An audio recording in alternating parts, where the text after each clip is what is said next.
Hello everyone, this is the second video on thoughts, reflections and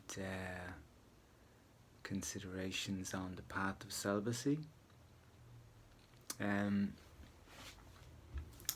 I never really considered myself going down this path because I considered myself a very sexual being and very sexually active. So I was praying, and I was praying in my meditations for deep teachings on what my soul needs and sexuality, and and understanding healthy sexuality. So very often when we call that into our lives, it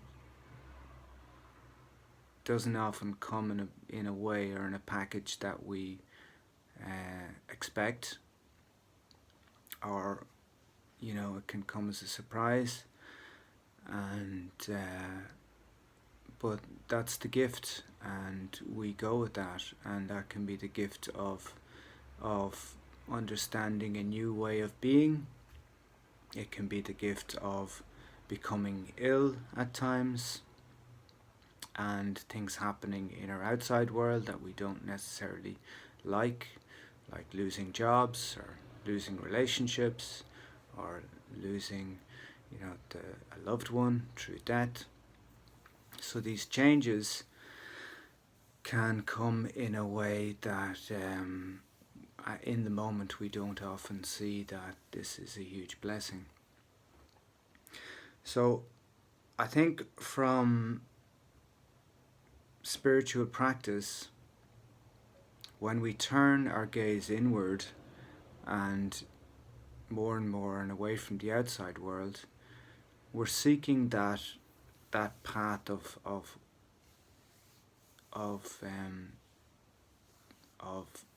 our natural state, which is oneness, and we project that on an ongoing basis. Most of us project that to the outside world. So we project the desire to become one and to find oneness in another, in a companion, and that can put an awful lot of pressure on another person. It can put a lot of pressure on ourselves, and it's misguided and misdirected, because all spiritual practice and really the path of life is about us finding that sense of oneness within ourselves. And society plays that out in a way that projects that need, that soul need, in an outward direction, and it causes all sorts of challenges, and we never really find happiness and joy and deep down soul connection, because we can never truly find oneness in another person. So the more and more we do spiritual practice, the more we get nourished from the inside. The less we need from the outside, the less we need from another person, the more we're self-nourished, and we're filling our chalice full of love. And the more and more that chalice gets filled full of love, the less we need from the material world, and the less we need from others. And that gives us an awful lot of freedom. It actually gives us the freedom to be more loving, to be more unconditional in our love, because the less we need from others, the more we can show up without expectation and without neediness. So we can be more and more present to another person and meet them in a space of equanimity and a space of non-grasping and a space of presentness. So the path of celibacy is a very sexual path. That might sound surprising, but it's actually about becoming more and more sensual, that our sexual energy rises more and more, so we feel more and more with life. The sexual energy becomes less about having an orgasmic, a one-off orgasmic, fleeting experience, to our day becoming semi-orgasmic, where we feel very joyful and very blissful. And that can feel like, for me, it's mostly low grade bliss and joy, but it peaks at times where I feel very sexual and very sensual, particularly in nature, in the breeze, feeling the breeze, down by the water, near trees. That energy can feel very exciting and very invigorating and very sexual. And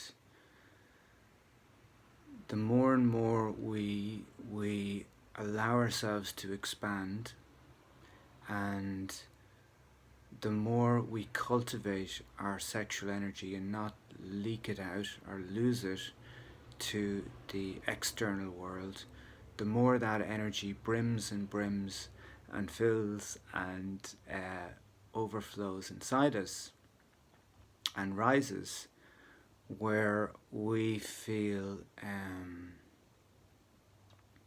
we can feel quite ecstatic, and we can feel more alert, we can feel very sharp in our senses, we can be a lot more intuitive, and we can be very, very creative. So those things that we can feel, that I found in the past, wanting to create stuff and not always having the energy to do so. But when we live a celibate life, that creative energy just goes through the roof, and it gets like and it can be full on, because we can just really want to do stuff, and that's our natural nature. We are in our God state. We are very, very creative beings, and the seed of that creation is the sex, and we can spill that creation out into the world. And obviously, humanity needs to procreate and keep the species going, and we're hardwired to keep the species going. Hence we enjoy sex, and we enjoy having sex because it fills us full of that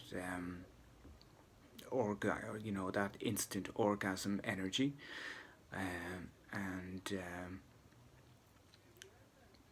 but that's just for having babies, really, because if that energy that we experience in orgasm, if we're not thinking of procreating, if that energy is turned inward and upward, we become hyper and super sensual and ecstatic and very, very creative. So that's my reflection today on sexual energy and the gifts, and how